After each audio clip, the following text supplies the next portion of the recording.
Hello and welcome to a special edition of the Pink Bike podcast presented with Intense. And I'm joined by Pink Bike big boss Brian Park as we sort of have a bit of a dive into Intense's history as well as what it's doing and some of the interesting changes it's got in terms of not only the bikes it's bringing out, but also how you could buy your next Intense. So I'm joined by founder and creative director Jeff Stieber, technical director John Hall, and VP of Sales and Marketing Mike Carr as we get into it. Jeff, we were talking a bit about, what we're going to discuss today before just now in the green room, so to speak. And you were saying that, how to put this, that the story and the history of Intense has been covered in great depth over the years, numerous times. But there seems to be a real appetite in the audience to find out more about this brand that, you're right, has been really well documented. What is it about your brand and your history, do you think, that really strikes a chord with the core mountain biker? Going years back, and I'm going to date myself here a little bit, turn of the century, when I started Intense, there was no business plan. I was just making cool bikes initially for myself. And then eventually, racers, specifically downhill racers, saw the product and latched onto it. And if you remember in that era, early 90s, downhill racers were racing on hardtails basically, and, with a suspension fork and limited travel. And I never started making hardtails. Or I just right away, from an off-road background a little bit in motocross and that sort of thing, I realized, hey, we're riding off-road, we need suspension. So with one of the very early adopters of suspension or full suspension mountain bikes. So that was one of the things that differentiated Intense in the early years and kind of put us on the map. And it also caught the attention of the downhill racers of that era. So I really, played on my strengths at the time and capitalized on that. And the fact that, and especially in that era, I was, and still am, was more of a designer, artist, craftsman kind of a person. So if I got into something, I always had to put my spin on it, try and make it better, build it myself. And, not being like classically trained as a frame builder or anything like that, I came at it with a totally different approach. So, almost out of the gate in the Intense bike, or the frame, looked completely different. Sealed cartridge bearings, CNC machine parts, shaped tubes, and eventually even formed aluminum sections like monocot, stretch formed. Became a signature of the Intense identity. And there was nothing like it at the time. So we really stood out. And a lot of people levitated towards that, I think. It kind of, at the time in the early years, reminded me of being in the US and being a Porsche or a Ferrari fan. And, the brands hadn't really made it over here yet. And so, the passion drove people to get these cars. And at times, maybe, it was a little hard to get parts and that sort of thing and service, but they were so passionate about it that the brands just, grew I remember, from there. I remember looking through Mountain Bike Action or Bike Mag or whatever in 97, 98, 99 and into the early 2000s and scheming how could I buy one of these bikes? How many lawns do I have to mow? What do I have to do? I don't think I ever saw an Intense in person probably until 2007. Well, that era, that's a truth with a lot of people. And there's even a lot of collectors and, people that are into the retro downhill scene that are passionate and collect and restore old M1 frames and you name it. I see it. There's some groups on the internet and stuff. I need those people to stop driving the price of old Marzocchi RAC forks up. They got to stop it. It's not acceptable. $4,000 is not acceptable. You guys got to stop it. But, back to Henry's question a little bit, just to add one thing, it probably didn't hurt to have someone like Sean Palmer in that era decide that, hey, I want to give a try at downhill mountain biking. And, Intense was situated in SoCal in the Inland Empire. At the time, it was the 909 area code, 951 now. But it was kind of home to, like it still is, to a lot of the motocross, supercross, the heroes of the day, and training tracks, and teams were situated out of here. So there was an early on connection with Intense to the power sports, through like cross training. A lot of these guys rode bikes and mountain bikes as cross training and for fun.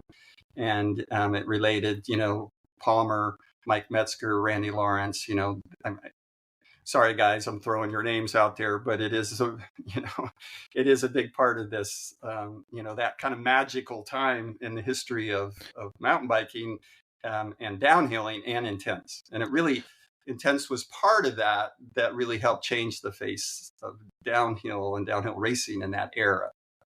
Well, I think, when you think about that era of downhill, something that is almost synonymous, at least for me when thinking about that time, is a lot of brands rebadging Intense frames to race them. Mike, that must be, from a brand's point of view, kind of the dream ticket. It's the same with maybe Maxxis have had it, Schwalbe even with ties over the years. If other people are choosing to have the difficult conversation with their sponsors and say, hey, we ultimately will get a better result, that's one hell of an endorsement, hey? I mean, what better form of flattery, right, than that? And for Jeff to have produced a bike that performed the way that the bike performed, and to have it be as aesthetically and visually distinct as it was, and to have so many racers want to be on that platform, regardless of what brand sponsored them, like that's a really cool component of the brand history, and to the image and the brand that Jeff has built. And so, as someone who's worked within other brands, like, trying to emulate that is really, really hard. And I don't know that anybody has since then. And so that's a pretty cool part of our DNA. Jeff, did you make them pay for those frames? The only requirement of the time was that it had the Intense sticker, logo sticker on the seat stay. And it was a great opportunity. I seized it, seized the moment, was, influencing the influencers to the max. This is pre-internet, of course. Yeah, I mean, just it's not like it was handed to me, but it kind of was. It was an opportunity, and there equally could have been some other brands at the era that like Foes and Turner that had some really innovative and unique product and still do, but it just the way the stars aligned, or whatever, my motivation and spirit to make it happen, it all came together, and I got to work with some of the greatest athletes in the sport, at the time, and I run into these people now and in different roles out there or at a World Cup, and we have that connection still from those early years. They may have, had their bike badged as a Giant or Iron Horse or a Mongoose or umpteen many others, but there is a rich history, and recently, for my Mountain Bike Hall of Fame induction, I had to make a list of all the people that I worked with over the years, and that Intense worked with and rode the M1 frame, for example, and it was a long list. Yeah, it was pretty big. Yeah. John, when you joined Intense initially as I guess working for the race team very directly, and you had the opportunity to, starting on, I believe you would have started on that carbon bike before going to this, what at the time in 2022 came out as this kind of crazy looking prototype. It had that raw metal look. It was very, very different. Yep. What was it like, sort of, being one of the caretakers or the custodians of a brand like Intense, and as a fan of mountain biking, have the opportunity to push it forward? I mean, it was crazy. It was, you don't realize it at the time.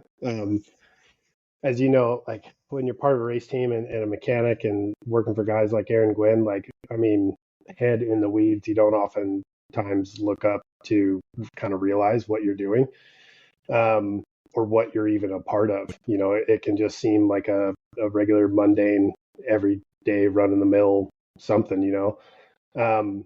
But as time goes on, you start to think about it. And I have the same story as so many other people. Like one of my good friends that got me into riding, Rory Zimmelman, was the first one in our friend group who got an intense downhill bike. I can't remember if it was an M1 or M3. I can't remember.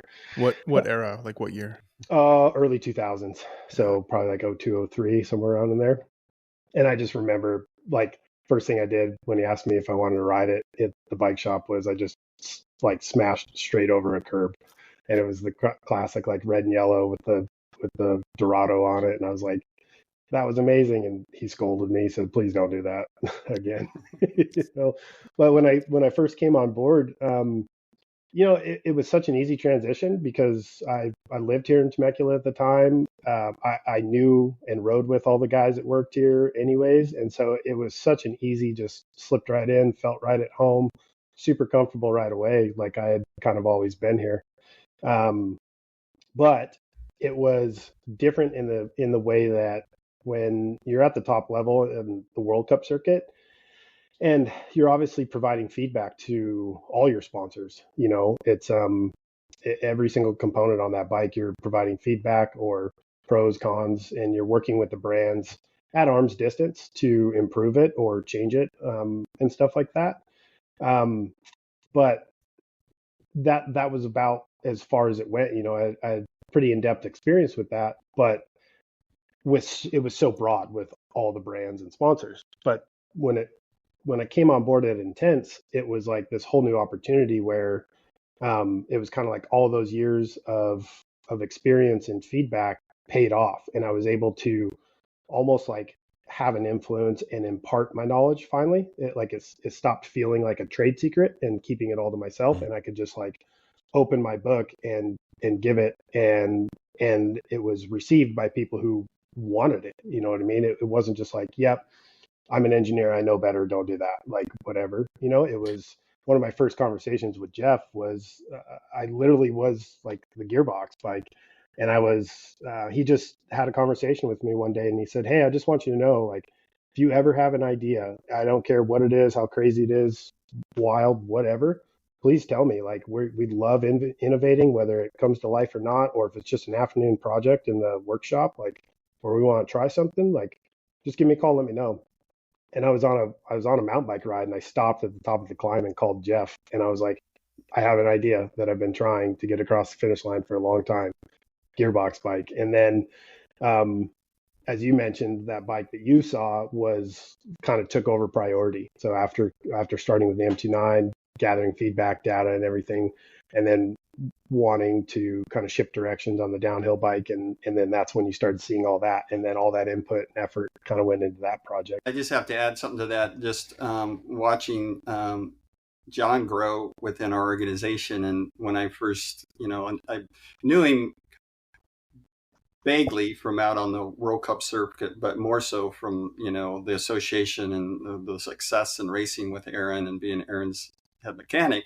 And in a lot of those years, I wasn't so present at the World Cups, but knowing John from Temecula and that area probably more. But when we started working with the Aaron Gwynn era with John at the helm there, I started seeing like his strengths. And one of those that he's like a true craftsman. So that always impresses me. You need people like that. He's quite good at MacGyvering things when it's needed to be done and coming up with solutions. So it was an easy transition for him to move into a full like product development R&D role. I mean, we just recently talked to like, John, I'm going to have you tacking and fabricating frames here, pretty soon. Like, you got the skills, he already, and let's just go there. And it's even broadened out a little more, and to the point of be an integral part of the next, crop of products that we're going to be bringing to market here in this year and in the future. There's quite a shift in some directions, and John does have his thumbprint on that, and that's been awesome. Yeah. When we just something I've always thought was curious was think about design freedom and being able to make what you want and what the racers want. It was quite a big departure to move away from VPP. Brands go in on these suspension systems, but they also get invested not in terms of just the engineering expertise, but also their brand image, their marketing, how they're positioned. Was it hard to walk away from a system which, we talk again about what, it means different things to different people, but to a certain part of the audience, VPP is like MIPS. It's like having a stick on the helmet that says quality. But when we talk about trade secrets, that's not always the case in terms of people that review bikes, people that ride bikes, people that race bikes. What was that like? Well, I'm going to speak from part of it from the relationship working with as the sole licensee with Santa Cruz of the VPP platform from pretty much day one and the introduction. And what a great, period of time and working with those guys, such a solid crew of people and, friendships, everything. I've always been impressed with what Rob Roscoff and his crew had done with the brand, and and always probably a little envious and jealous at the same time that they were able to achieve the success they have, and and have such a polished machine and take it to where it is today. That said, working with them initially, I think the whole idea of Intense coming on board as a sole licensee was because we had such a pedigree in full suspension and racing. And if you remember in those early 2000 era, there wasn't Santa Cruz really hadn't gotten into the racing scene yet so much, and it was probably a part of it as a big innovation or an endorsement to have the Intense name attached to this new technology. And very early on, I think I was rolling up to Santa Cruz with prototypes of evolutions of the initial concepts that were based off of the Outland bikes of that era. Probably before they were able to get stuff to prototype stage and that. But worked with them, worked really well. But there was always certain perimeters that we worked in. We had to align our products so that they weren't necessarily competing. Intense had a little different marketing and different philosophy for geometry and aesthetic and all of that sort of stuff. But at the same time, there was a collaboration to move VPP forward, make it better, and a sharing of information. They actually helped us be a better company in a lot of ways. But was it hard to leave it behind though? Because, we all know that VPP Santa Cruz are very much in on it. But what goes into the decision of saying whether it's John and the team's feedback or whether it's a case of this is as far as it can go? Let me say one more thing on that, because that's an important point. And I kind of, in that previous part, might have missed the core of your question. Yeah. So along the way, we always had our own ideas of how we wanted to tweak the suspension and this and that, and make improvements on it. And sometimes it was accepted and sometimes it wasn't. And they had the last, call if something could move forward. So, and another big driver was at the time, the patent ran out. So it was either we continue to use it and work something out, or we stretch out and initiate some of our ideas. And now we have a lot more latitude to work with. And I always had this kind of thought in my mind that it was all about, to optimize, not compromise the suspension. And so at times I felt like when you're stuck with one suspension system, sometimes it works great on a short travel bike, but it's kind of pushing its abilities when you push it into a different travel or a segment. So, and it doesn't always translate to the optimum that it could. So, in moving forward, you might see that we have a couple different platforms that we work with that are the best for the segment the bike is designed for. What was the, I think I just, I'm in Vancouver, so I have to stick up for the UBC research folks who were the original Outland, the inventors of the VPP, I guess. But what can you speak to what that meant that you said, like the sole licensee part? Well, Santa Cruz at the time, I think, they had the insight to acquire the patent and the rights to the concept. And it was always interesting to me, even when the Outland bikes were out there and we were racing and, our bikes were competing with them and that sort of thing. But I felt like it needed to be evolved quite a bit. And Santa Cruz had the same philosophy, but the ideas, the core, so say, meat of the patent that was covered, the concept at the time was solid. And the thought in that era, you have to remember that there was a lot of weight put on having this some sort of your own IP around the next or fourth generation suspension design or something that really set your bikes apart. That blanket has been kind of lifted, these days. And we're seeing 4-bar bikes, pretty simple designs with good geometry and suspension tuning competing with multi-link bikes, for example, on kind of the same level.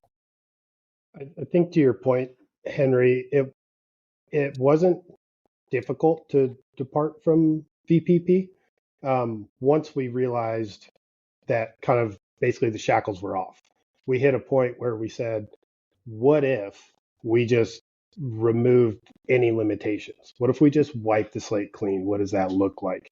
And once we kind of made like that internal shift, maybe probably driven by the race team, then it was easier to Jeff's point, to focus on platform by platform. And like you said, VPP is a great suspension system, but when you move from travel segment to travel segment, your compromises begin to change or be more apparent. So it's an amazing platform and it works really well on short travel bikes. But as you get into the longer travel bikes, you start running into walls and maybe you're a bit more limited on what you can do or what you can achieve based off what you're after and the feedback and track speeds and track design and all that kind of stuff. So that's why with the M1, we departed so quick, or not quickly, but so far from the VPP. But if you look through the development of the M1, you can watch us do it. And so we went from the M29 to then the mixed wheel craze was going and we had to have that. So then if we were going to do a whole new, we tested that concept on the M29 with the 275 specific rear. Then that moved into, well, let's play with the kinematics, shock placement, and that kind of stuff on a prototype on a dedicated 279 bike. That evolved into that the 4-bar version of it that we raced for a season. Learned a ton from that, and then we just went to, like a phrase that Jeff likes to use all the time is be a learn it all, not a know it all. So let's just use this process and learn everything that we possibly can.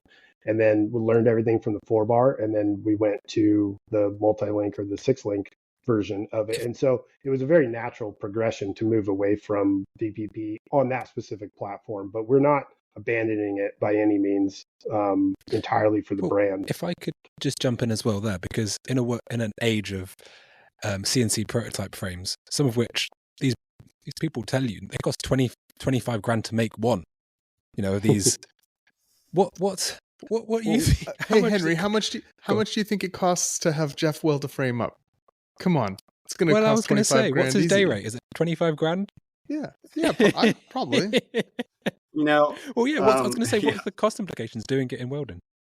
It was expensive. I'm not going to get into the financials of it, but it was expensive, and it's often easy to forget that when you're on the circuit and you just know that you can ask and receive and so it was necessary at the time. When the end goal is to win races and to develop a product that's going to give the athletes what they need to do their job, as well as be attractive to customers and basically not have any limitations for the customer, and to provide a product for them that's going to allow them to go to the bike park or to their local race series and enjoy themselves and things like that. So it's ultimately like from a narrow lens, it's for performance, it's for these athletes, it's why we go racing, it's what we do. But in a larger lens, and bigger picture, it's for the end consumer as well, and we want them to be stoked. But if we can dial it in and stoke athletes out, then in theory there should be no question why a consumer shouldn't love this bike and have zero limitations with it. Should we go to the consumer side here? And like the last 5 years have been a roller coaster for the industry. I'd Yep. love to talk a bit about like how has Intense fared through that, and like before we talk about sort of where you're going, because you have a pretty interesting thing that you're, I guess, we're announcing or talking about here on this podcast. But I think it's important that I'd like to know how's Intense navigated this last pretty wild stretch.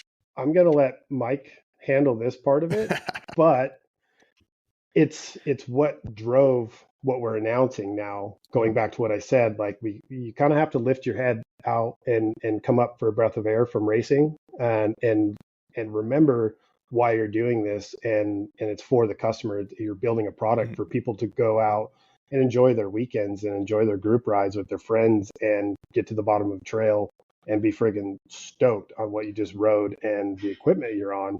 And so that's what started driving. And then you start paying more attention to the customers and what they're saying and what they're asking for. And then you start to pick up on everything, and you go, hold on a second, like something's not quite right here. And maybe they're not stoked on not necessarily the product, but how their access to the product is, you know what I mean? And they go, dang it. And then that's what starts driving these conversations about this program we're launching today. Yeah, and I gotta add one thing real quick. There was basically a kind of a moment of recognition there where we were pricing the core riders out of our product, out of the bikes.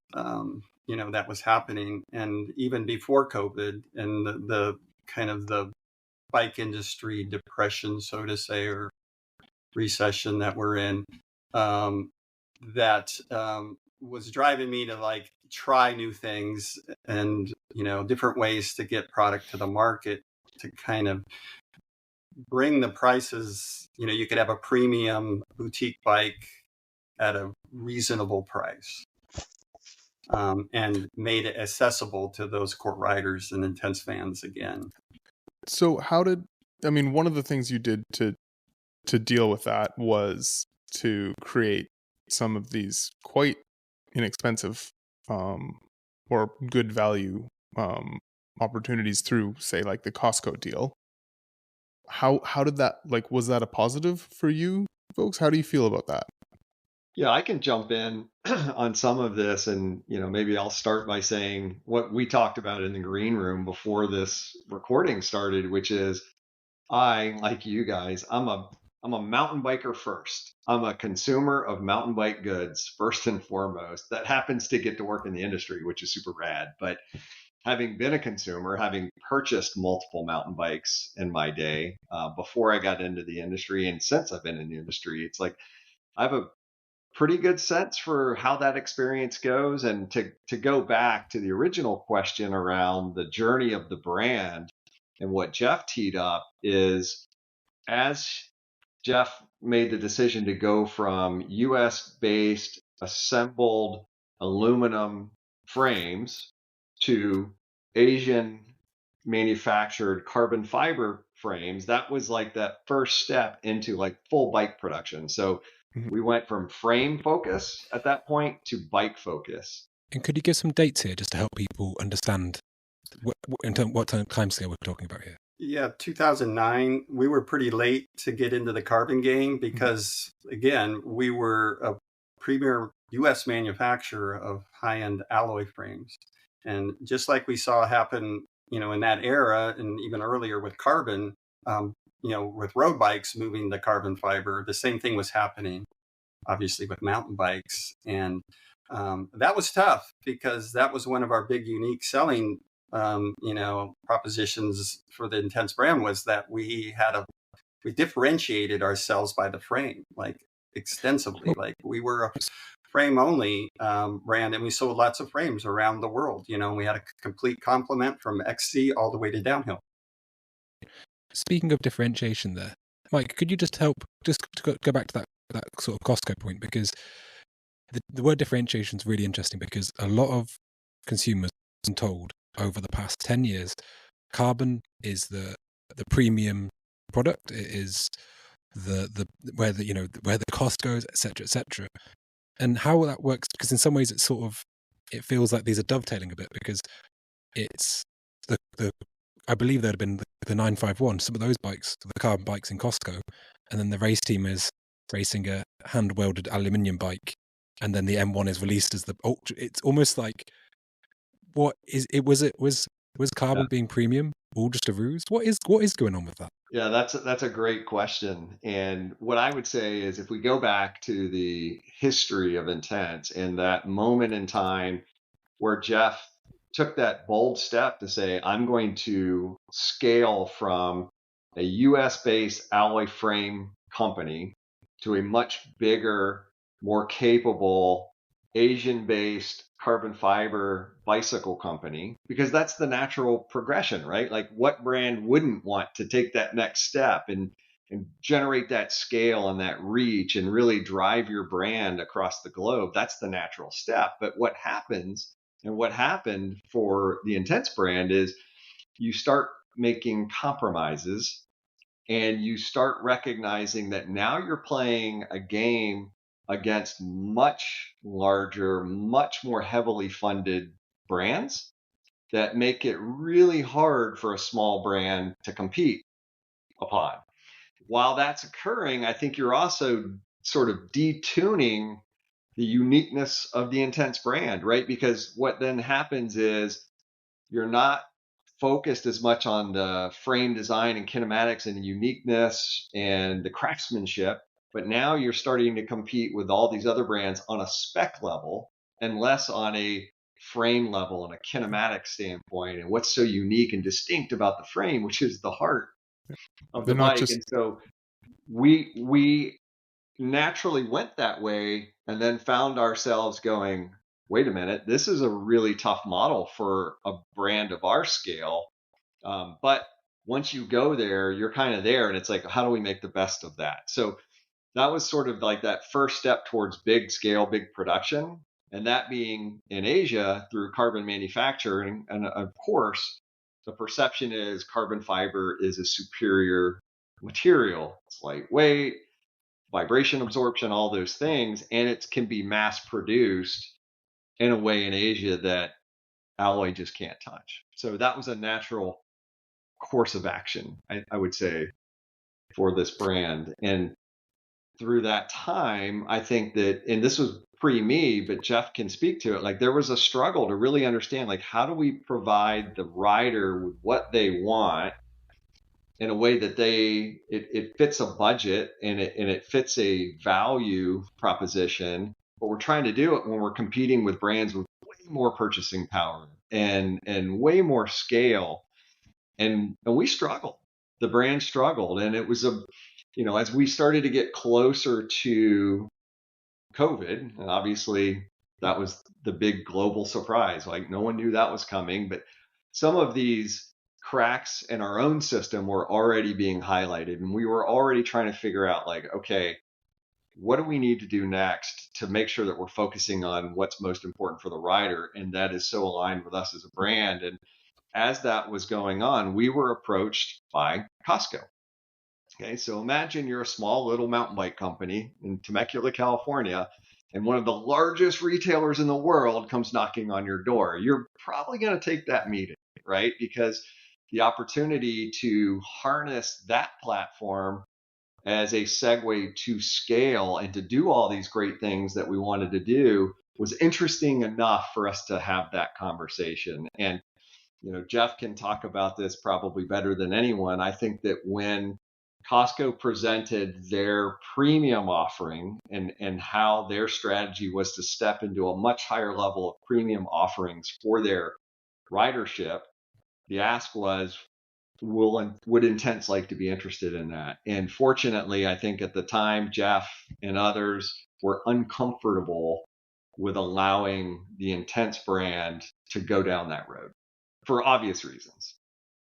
And so the decision was made, that probably doesn't make sense for our brand. However, if we were to be able to create a sub brand and differentiate that sub brand as being much more value driven, and to do it in a way that firmly is entrenched in a rider acquisition strategy, because at the end of the day, if we can get more people on mountain bikes, why is that a bad thing, right? If we can get more people riding on the trails and going into their local bike shop and just immersing themselves into this sport, like that's a pretty good thing for the industry.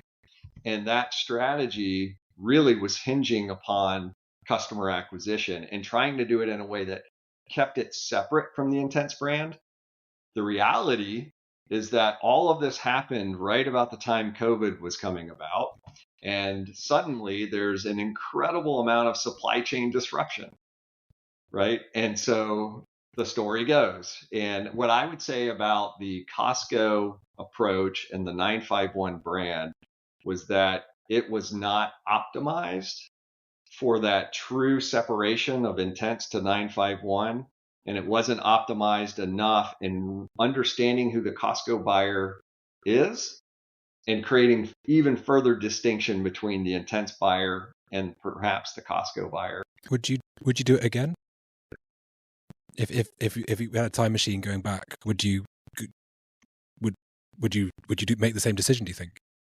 Yeah, that's the million dollar question, and we ask ourselves that often. And today as we sit here, we don't have a 2025 plan with Costco today, and I firmly believe that if done well and if done with enough separation from the true Intense brand and enough separation from the independent bike dealer channel that we so desperately want to support and to be healthy, if that model can truly bring 10, 20, 30,000 new riders into the market who are going to find themselves in local bike shops buying helmets and protection and apparel and service work and all of that stuff, and then those riders aspire to their next bike being an Intense bike, I think that's a strategy worth considering.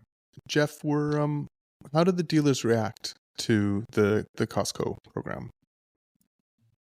I think there was a little bit of brand confusion, at the same time a lot of interest, and at the time, and I'm going to speak from my own personal journey, the whole concept, and what kind of sold me on it was more that we had this opportunity to create this a little more accessible brand with 951 and do some things with it that I probably would never do with Intense. Kids bikes, some different commuter products, more cost efficient bikes, things like that, and umpteen many more. But it would allow us then, and the idea was, and this is what we're doing now, is it allow us to sharpen the Intense brand a little more. Because in a pyramid, Intense is just that very little tip of the market share, and that's where it lives, and probably will always stay there. But a brand like 951, and the idea was a little broader, market appeal, that sort of thing.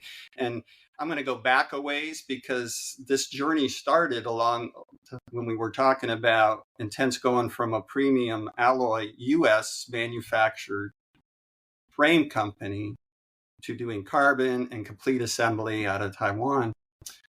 There was this inflection point for me where it was like, we created this great brand.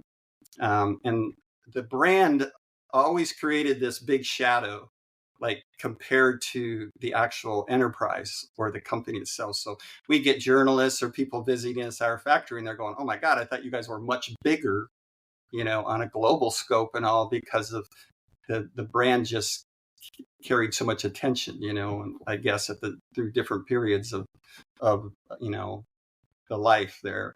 At the same time, that really wasn't my strength. I was more this designer, artist, craftsman guy, and maybe the world's most reluctant businessman. I don't know, but there was an opportunity there, to like take this authentic brand and grow. And I'm sure there's been many, entrepreneurs, that have gone through this same journey. And I lived it. It is pretty emotional, that transition going, from one thing that I knew and did really well. Like, I've always been a guy who builds stuff. I still do to this day. Like the prototype frames, I build them by hand, here in the factory. So a little bit of my soul, went along with that whole journey. But not to say that, in a way, I feel like where we're going now is kind of full circle and returning to some of that. Do you think does it almost feel a bit like, if you could explain where you are going, seems like a direct response almost, in a way. It feels like the antipode of, if we think of one side of the industry being, getting more people on mountain bikes, definitely a good thing, 100%. Going through a brand like Costco, probably to, a lot of Pink Bike listeners will probably felt a certain way, to be frank. They probably weren't overly stoked to see that happen. But now this seems like serving the ultimate core rider. So if you could explain the changes, I think that'd be really interesting to know if what the link is between the two. Yeah, I could jump in there to say COVID did amazing things for the mountain bike industry for about a year and a half, right? Like, we all thought this is amazing, and there was incredibly irresponsible decisions made all throughout the industry, all these false indicators as to what bell of the ball that mountain biking now is to the outdoor industry based on COVID. And as we went through that and came out the other side, I think an incredibly bright light has been shown on the brokenness of the industry model. And I think it's important to have a distinction between the industry from a hobby standpoint and the industry as a business. And so mountain biking as a hobby and as a sport and as a recreational activity is alive and well and healthy and prosperous and growing. And there's more trails being built. There's more riders on trails. There's more new riders entering the market. Like, it's a very healthy industry from that standpoint. The model that exists, the business model that props up that industry, has an incredible amount of brokenness. And we've seen and we've felt that since COVID. And some of the challenges in the industry, and this will play into what we're trying to do differently to solve for some of this. But historically, for those that don't have full clarity on the back end and the behind the scenes industry and how it works, it's a very slow and inflexible system. And what do I mean by that? Well, spec decisions for most brands are made anywhere from 12 to 18 months prior to those bikes arriving at the dealership as being sellable, right? So that's a long time horizon that the brand is making bets with the supply chain. The supply chain is financing that typically through terms. And all of that creates this really long time continuum, so that by the time that bike lands at the dealership, that spec may not be the most pertinent and relevant spec any longer. The suspension companies may have launched a new fork, or there may be a new shock that the rider really, really wants. And so it creates this strain, and it creates this moment where, are these bikes really the most relevant at the time? And so that's a challenge, right? I think that the OEs, the bike brands, having to place really large investments and really large bets with the supply chain in Asia has to be financed, and it has to be financed by someone, and someone has to pay for that. Ultimately, that gets paid by the customer. The rider's going to pay that. So as we think about escalation of prices and being priced out of the market, and when does it stop, a lot of that's systematic and it's built into the current system. That's a problem. The OE brands historically take this risk, and then they'll go to the IBD, the independent bicycle dealer, and they'll say, Mr. Dealer, I need you to commit to 12 months worth of inventory because I've committed to all this stuff, and I'm going to give you terms to get you to do something that you probably don't really want to do. It probably doesn't make great financial sense, but that's how it works. And so now the IBD, the dealer, is like, oh boy, we just signed our pre-book. We got to get after it because we've got 12 months of inventory that's going to start coming in. And it doesn't always come in when they want it to, right? Sometimes it comes in at a really bad time. And so ultimately, all of this financing and all of the pushing of the actual payment being due down the road, that gets paid for by the rider. Well, and specifically, Mike, you mean that's money that's coming from the rider, and it's not going into your pocket either. It's going out of the industry to a bank. Correct. Yeah. Those financing charges that come along the journey in multiple different ways, the rider's paying for it in the price of the bike. Mm-hmm. That's happening. And that's a broken part of the model. And as COVID happened, and then post-COVID happened, and then everybody had too much inventory, right? Every OE brand has too much. The supply chain has too much. The demand that was going like this during COVID has flattened. And so it's created this really challenging moment where everybody in the industry is taking exaggerated promotional activities to try to work through the inventory. All of that. Listeners, that's code for everybody lowered their prices, which is really annoying for us because it's very hard to sell a premium bicycle product when everybody's 40% off. Yeah, it's not for a rider. There's moments of this that are beneficial, right? Mm-hmm. Because now all of a sudden, yeah, I can buy a bike that maybe was out of my price range previously, but it's a smoking deal. So now I can afford to buy it. The problem is this is not sustainable. Mm-hmm. It's not sustainable for the dealer. It's not sustainable for the brand or the supply chain. And so as we ourselves tried to navigate this and tried to figure out like, how do we get through it as a small brand, as Intense, we had to look really, really hard at the brokenness of the industry. And as we did, and as we really dove deep, what we've come to believe is that ultimately the dealer, the small independent bike owner in the North American market, is the one that's feeling the most compression.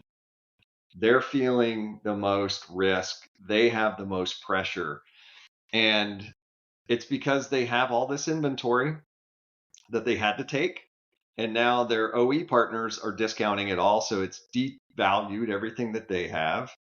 They're incredibly concerned about their ability to make profit. And without profit, they can't stick around, right?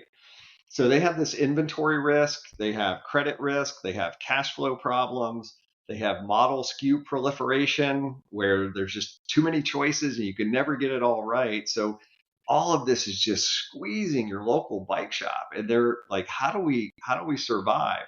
Sprinkle on top of that the reality that most of their brands sell online and there's multiple ways for riders to purchase today. They're struggling to really determine like, where's my value proposition anymore to the rider in this whole purchase journey? Like, where do we fit and where do we add value? And so when you put all of that together and then you layer on the fact that some of the biggest brands in the world are also buying retail and starting to do retail and competing with their own customers in many respects, the dealers are just like pulling their hair out. And so we want to find a solution for that. And we believe that we do have a solution for the dealer that is a much healthier, much more disruptive to the historically cash flow sensitive model for dealers. And we're happy to talk about that. But I think what makes it work is we're starting with the rider in mind, because if we don't nail that, then none of the other stuff matters. And so we believe that the rider no longer has the choice that they once had. because they're getting whatever is coming through the pipeline. And oftentimes, because the spec decisions are so delayed, they really don't have much true choice, and they certainly don't have as much personalization as they once had in the past. And so it's almost like this homogenization of the experience. And we want to change that. We want to change how a rider thinks about buying a mountain bike. And we want to do it in a way that leads with value, so that a rider can say, hey, I want to build the bike. I want to have a bike built for me that looks like this.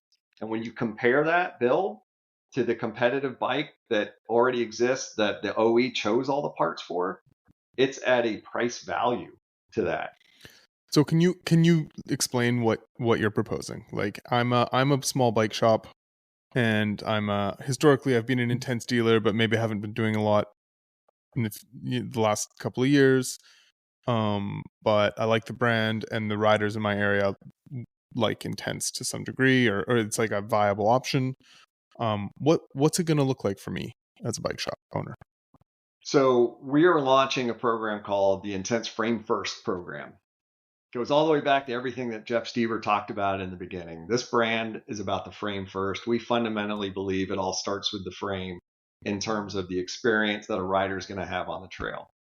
And so for the dealer, they have an opportunity to do business with Intense and not commit to bringing in any inventory if they don't want to. So we're removing this system of you're committing to 12 months of inventory, and then I hope you sell it, because it's coming, and the value of it's not going to get better. It's likely going to diminish over time.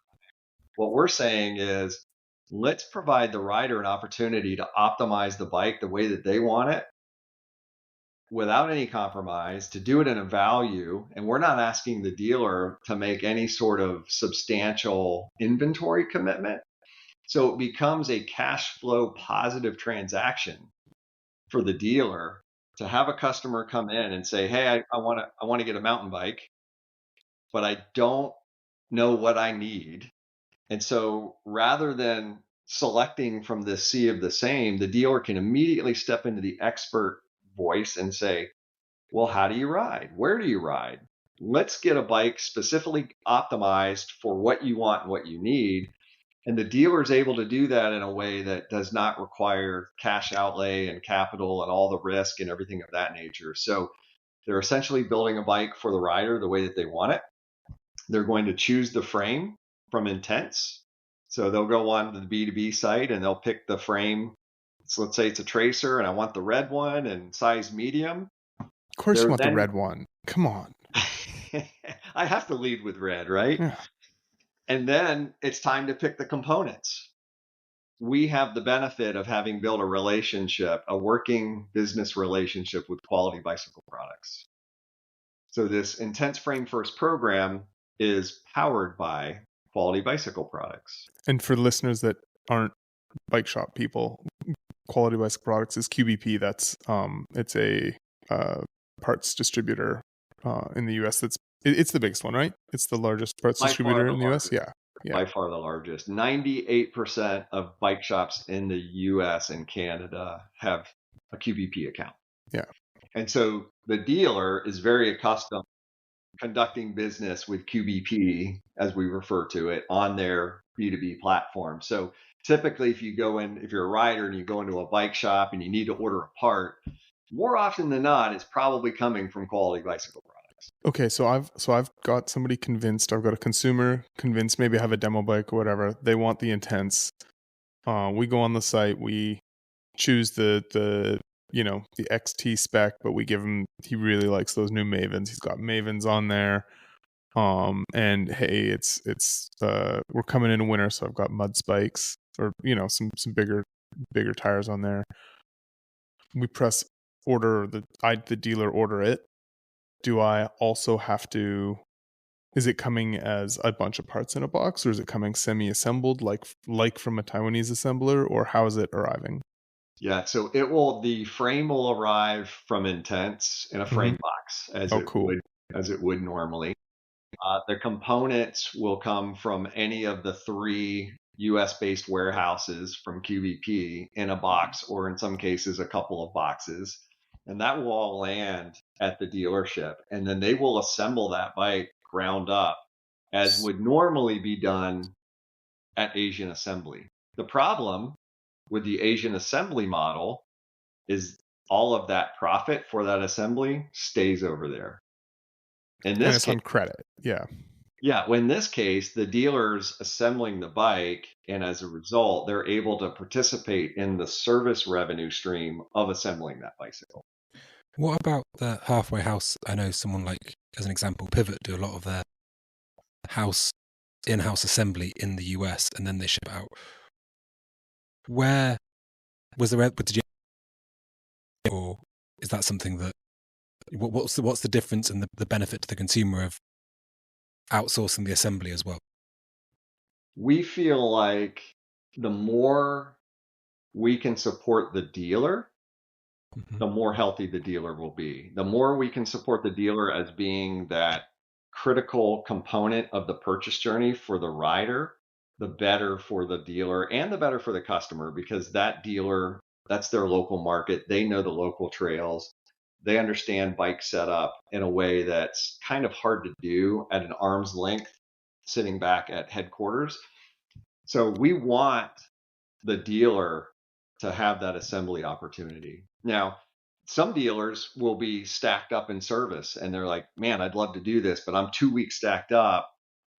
Is there another option? And if they prefer that, Intense will actually assemble the bike for the dealer and then ship the bike to the dealer, call it 98% assembled, throw wheels on, turn the handlebars, Long torque box. everything, and you're good to go. Yeah. And so, does this mean the end to the model year for Intense? Because sometimes the frames stay same color, same everything, but then, like you said, there's a thing where Fox releases a new grip damper and it's got X2 written on the end, and suddenly, I don't know, I think the consumer sometimes gets kind of sold short by the model year, because then when they're selling their bike, and I don't know, what's going to be the relationship of that going forward? So we firmly believe that eradicating model years in the mountain bike space is a good thing for all the reasons that you just stated. When you have an old way of operating and you've got this 12 to 18 month lag, it's really hard to get away from it, particularly when you're building a scaled number of complete bikes. But with this new model, to your point, it unlocks our ability to be tethered so closely to model years.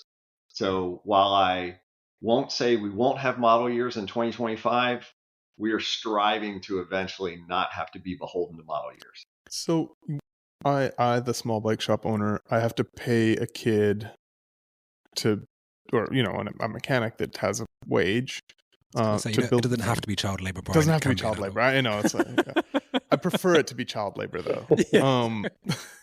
As somebody who was the kid in the bike shop assembling the bikes poorly, you have to pay somebody more than I was getting paid back then to build this, because this isn't normally in a bike shop. The bike comes pretty assembled, and a low skill 14-year-old named Brian Park can go and straighten the bars and cut the cardboard off and get it semi-ready for sale. This is not that. This is parts in a box. This is a 4+ hour build, probably. So as a shop person, I'm worried about that a little bit. Am I paying for that, or is the consumer paying for that? Like, how does that look in the value equation? Yeah, what I would say to that is you're correct in that many brands deliver bikes to the dealers today, mostly assembled. Mm-hmm. Not all brands. There are some really big, well-known, large market share holders that their bikes arrive to the dealership far from assembled. Yeah. Thank you for bringing that up, Mike. I'm not going to name names, but if you know, you know. I helped a friend build a bike because when he opened it, he said, I can't do this. And I said, sure, no problem. And it was a frame and a box of individual parts. And it was a frame up build that just the consumer was expected to do, or the shop. So as a shop, it's harder to get the consumer to understand that I need to charge you a full custom build on this complete bike that you bought from me. as opposed to a bike that's 98% Mhm. built already.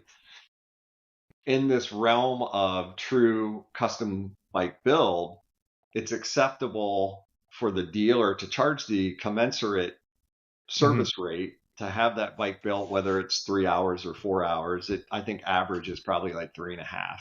I was based on slow. I was pretty slow. That's okay. It was a while ago. But the thing is the way that the financial modeling works, because we're cutting out so much of that waste in Asia, the dealer still can charge the appropriate amount to the customer for that custom build, and it still comes in as a value compared to a complete bike. So you're assuming a lot more risk with this because there's no booking from the dealer, but you're cutting out some credit and you're cutting out an assembler, Correct. essentially. Are you making any money on the parts or only on the frame? So there's no margin on parts. Not for us. Nope. That's QBP, and there's a lot of upside for them, right? Because we're helping them organically grow their mountain bike business, and they're taking the risk on the components, on all the necessary parts.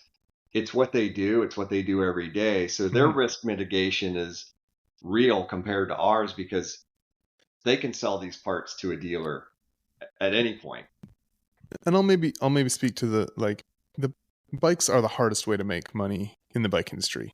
You need to have the right bike with the right parts at the right time at the right price, et cetera, et cetera. And like every single person along the way, from like your dealer to your distributor to your brand to the assembler to the factory that actually made the frame, like everybody wants to assume the least amount of risk and the most amount of margin along the way.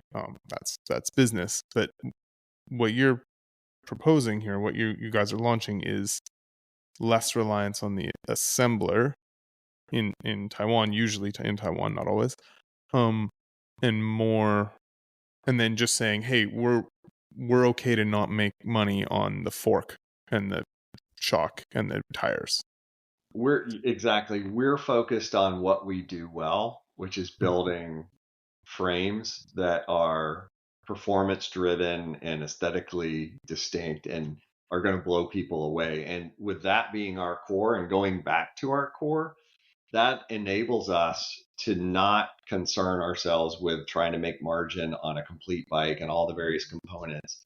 That's for QBP, but there's all these other areas of waste that we're able to cut out. And because we're focused just on the frame, we can lean in from a margin standpoint for the dealer to make sure that they're happy and profitable and still able to provide that value to the rider. And I think that's the biggest unlock, is if we can get mountain bikers to think differently about how they buy and to see this, what we would call a premium purchase experience, but to understand that they can do it at a value price point that historically custom has been relegated to the tip of the spear, upper echelon, super elite, super expensive, super complex. We're distilling that premium experience down so that the average mountain biker can participate in that newer, more fun way of buying a bike, have it be efficient, and still have that bike come in as a value compared to what that bike would cost pre-built. Well, just do you think / want this to be adopted by other brands in the industry? Because I'm thinking, another thing, you spoke about lots about like sort of how the bike industry works. Another thing this is potentially reducing is warehousing costs, which are very unglamorous but very important. And you heard horror stories in the bike industry going around of they've literally had this bike in a warehouse for 4 years. They have got so much of their old bike they've got 3 years worth of next door to it. They're paying through the eyeballs for both of these things to be warehoused, and they've ended up in this holding pattern of until we can sell the old bike, we can't release the new bike, and we've got so many of the old bike to go. This might ease that a bit, if only because there isn't a centralized place where all these fully built bikes, which are bigger anyway, are going to be stored. Yes. So we think that, to go back, there's a problem in the industry and no one's addressing it. And eventually it gets to the rider, where the rider's being priced out, or they don't have choice, or it's just it's a detuned purchase experience. And we want to solve for that. And we want to solve for that in a way that supports the IBD. If this mindset shift with the rider and a new, healthier way of doing business with the dealer means that other brands recognize and has that aha moment, like, wait a minute, there is a better way, and more brands start to do this, that's a win for all of us. It really is. And rising tide will rise all ships. And the challenge for the biggest brands in the industry is that they're so locked into scale and the quantity of the business and the operating expenses to support that. It's really hard for a bigger brand to make a shift to kind of go in a different direction. And that's where a small little nimble brand like Intense has an opportunity, point in time when the industry needs it, to lead with a transformative business model. And I hope that it's successful so that other brands start to see this and start to operate this way. I can imagine when we request bikes for review, a lot of brands are like, sure, we'll send you the XO1 bike or the full XTR bike. And that's not what we're requesting, but they're terrified of the media getting a whatever tiny little negative impression of their product because from a spec choice. Is there concern for you about consumers screwing up your bike by having choice? Like, are you giving them too much rope, like enough rope to hang themselves with here? I can speak to that, and it kind of goes back to the process of the Frame First program and how that goes down. So as the consumer comes in and they decide on they're going to do a new Tracer 279, dealer orders that from the Intense B2B site, then he goes on QBP and they start choosing parts. This is where we want it to be clear. They're not having to go through and go, what bottom bracket? Okay, search bottom brackets. What handlebars? Oh, oops, I ordered a 31/8 bar and a 35 stem. On QBP's site, we'll have our own what they call a microsite. And so in order to participate in this program, they'll have to submit a dealer application. If they're not already a dealer, current dealers will already be part of that. But when they go to choose the kit, we've already done the work for them and for everybody. So we've put a pre-configured kit on there, gone through and chosen all the parts for it. And so then it'll auto-populate a price, and say they go, wow, I really like all those parts. The price is still a little too high for me. Okay, cool. It starts out as a XO1, T-type drivetrain. Let's go GX. Cool. GX. Like, it's just drop down menu. GX. Bam. Price adjusts. Hey, I don't need carbon bars. I want aluminum. Okay, cool. Those are a little bit cheaper. Swap the grips out. So each component the whole list will be pre-configured, but as they go down, each component will have a drop-down menu for them, and they'll be able to do it. And anything on that drop-down menu is approved and will fit. You know what I mean? And so that's been a bulk of a lot of work behind the scenes of going through that entire process. So they can still screw it up, but they have to work hard at it. They got to work pretty hard at it. And I mean, we're relying on the bike shop's knowledge, and like a lot of us, I grew up in bike shops. I grew up working in them, and you learn through that whole process. There's typically at least one guy there that's kind of the top mechanic and knows everything and can partake in that or help the younger guys or whatever through that process. But yeah, we've taken away as much risk as we possibly can, and so you're not going to be able to put a square taper bottom bracket in your order. It's coming back, buddy. Yeah, it's coming back. It's. Can you say if I've got my bike at the moment, I've just upgraded the fork on, and I've got its old fork with it, so I can sell that bike whole. Can I buy a new Intense with everything except the fork? Mike? You can buy under the Frame First program. You can buy from Intense. You can buy a frame with no shock, no fork. You can buy a frame with a shock, no fork. You can buy a frame with a shock and a fork, or just the fork. So there's varying degrees of purchase opportunity through intents. And then if you need to fill in other pieces, that's where the dealer comes in and their connection with QVP. So essentially, Right, okay. you can configure it in any way, shape, or form that you need to. And kind of So same I've way got with the rest of the components, Henry, as you come in and you go, hey dude, like love this, like the wheels chosen for the parts kit are sick, but I've got my own wheels already. I don't need to spend it. Cool. No wheels. Like, and there will be a limitation to that. So it won't be like, you choose the entire kit and I deselect everything but the grips. You know what I mean? There will be limitations to that. And so the answer to your question is yes. If you come in and you've got your bike, I want to just switch to intense, but hey, I really like my wheels and my dropper post. Cool. Done. Like, and we'll just, as long as obviously like, sizing, spacing and all that kind of stuff transfers over, Well, you'll be able to do that. And the shop here is like, it's a cool opportunity for them because it's a customer and this is their sale. So yeah, they've got to add to the value proposition here where they make good recommendations and decisions, help the consumer make good decisions here. Exactly. And to go back to your point of, the process that we go through behind the scenes as both you and we are very familiar with of, okay, we've got a new product coming out or a new bike. It's under an embargo. We're going to ship it to you. And typically most brands want to ship you the highest quality build or whatever to eliminate any potential negative feedback portrayed to the public. And so this is kind of our gotcha moment, So when we participate in that process now with the media, you guys will have the same opportunity. You know what I mean? And so you'll be able to go in and say, we'll be able to say, hey, we got a new model coming out. And now with the launch of this Frame First program, we'd like you to test it as well. What parts would you like? Mike Bear tires on everything. Yep, exactly.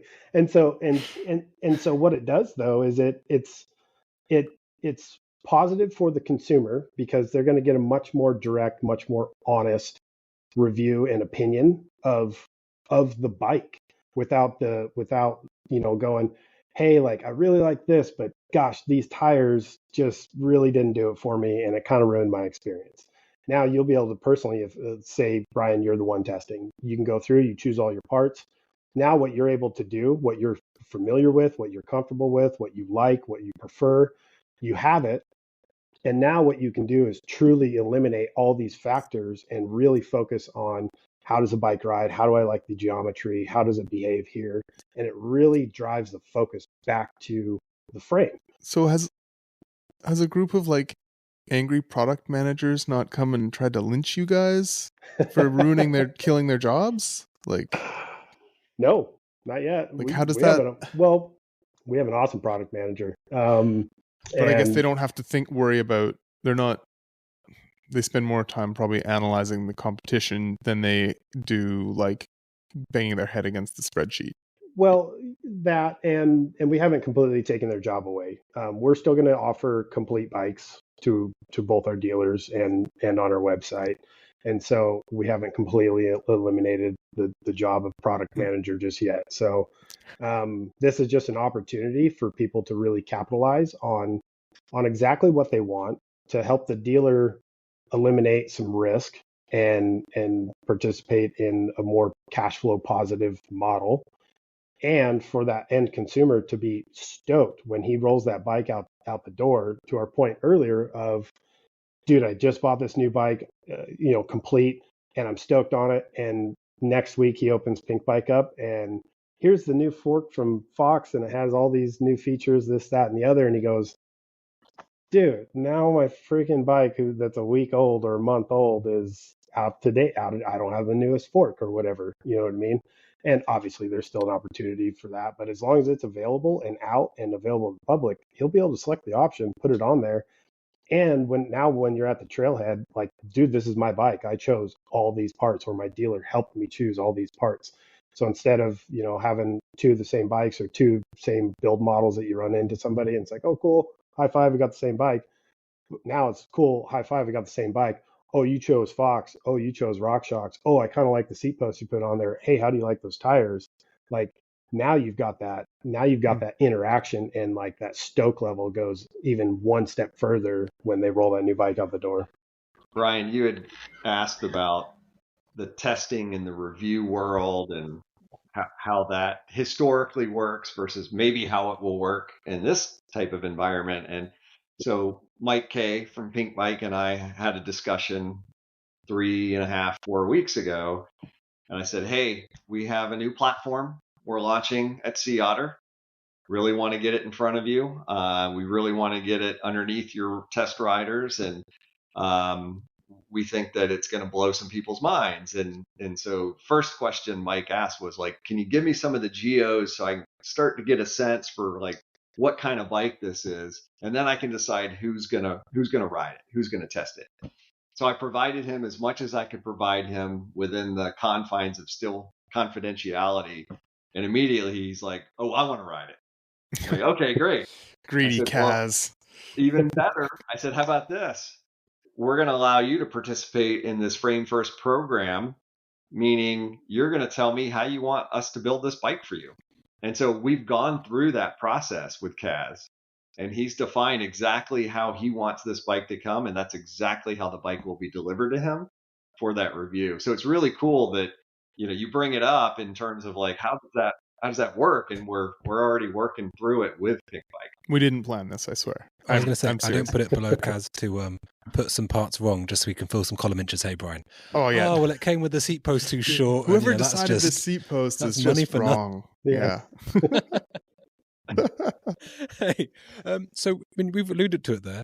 You know, we've spoken about the prototyping phases, the things that the brand is sort of moving away from, both in terms of model as well as some of the bike frames themselves.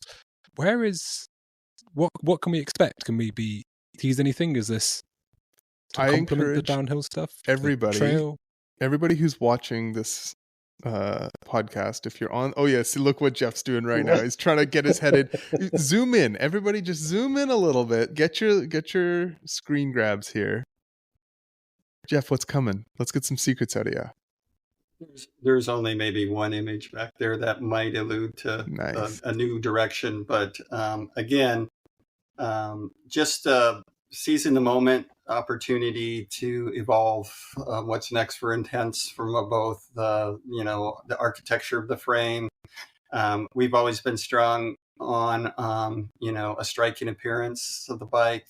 I feel like some of the new products coming out take a new design direction, also, as well as a new suspension kinematic layout. So for me, it's an exciting time, and it really segues well into the Frame First program because, again, I might have alluded to this earlier. It's kind of full circle to what Intense strengths were back in the day, and you have to transport yourself back a little bit to those early years when the small brands like Intense, the boutique brands, this was like they really stood out against, I'd say, the bigger guys because they were very innovative at the time. They could move quickly and come up with new ideas, and hence this is what put Intense on the map. But we were only able to do frames. So we capitalized on that. At the same time, and this is like the early 90s, there was a really healthy cottage industry of custom components. So it really highlighted the opportunity for people to optimize and build their dream frame into a bike. I'm talking about the era. A lot of the viewers out there probably aren't even aware of like Ringley and Grafton and Cook Brothers, Action Tech, Easton, that era of the anodized purple and turquoise blue that people were building on the Intense frame and Foes frames, Turner frames, you name it at the time, and to build them into what you might call their dream bike. But Intense operated in that space and really kind of dominated for many, many years. And, at one point we were producing between 4,000 and 5,000 alloy frames a year out of our Temecula facilities, frame onlys. And there were a lot of bike shops that capitalized on that because they did these customer spec bikes. Yeah. And what happened in that journey too is like we explained, it's like spec got so good, aftermarket components got so good, that those kind of choices kind of went away to some degree. But for me, it's music to my ears because it's kind of going back a little bit. And, you know, fashion and music reinvents itself every 20 years. I'm kind of right there. Let me tell you guys, that was the most diplomatic answer from our creative director that you'll ever get. He didn't give you guys anything, which is awesome. Yeah. Good job, Jeff. I'll give you guys a little more. How about that? All right, I'll take it. That was perfect because you know, Jeff is so creative and he's so ahead of it that it's easy for those ideas to come out in advance of when we're ready. So great protective measures on Jeff's part, which I certainly appreciate. But you're not invited to the next podcast, Mike. I'll go so far as to say, hey, look, we've got 3 new platforms we're launching in 2025, in addition to Frame First program. The first of those 3 we will unveil at Sea Otter. And we're really excited for the world to get to see and ride that bike. That bike is going to be game changing. And so that's Sea Otter. And then later in the summer, we have 2 more platforms that are coming. And it's a good mix between analog and E as to what these new platforms will be from Intense in 2025. So where, you know, because of the strain in the industry, there's a lot of brands that have decided, like, let's pause launching innovation in 2025 because we have so much other stuff to sell, and maybe let's just paint different colors and graphics on the old stuff and get it through. That's not what we're doing. We're leaning into innovation, and we're launching 3 new platforms at a time that we think it's right for the brand. And like Jeff said, they're distinct. They are visually distinct, and we think people are going to love them. Well, I think that's a really exciting note to leave it on. Thank you very much for explaining all things Intense today. Thank you, Brian, for coming on as well. And we will obviously have a full transcript for this. Some great images too of Intense over the years. So if you're watching this on YouTube, please do head over there. And yeah, thank you very much for listening. Thank you for tuning in. And thank you for your time today. Thanks, guys.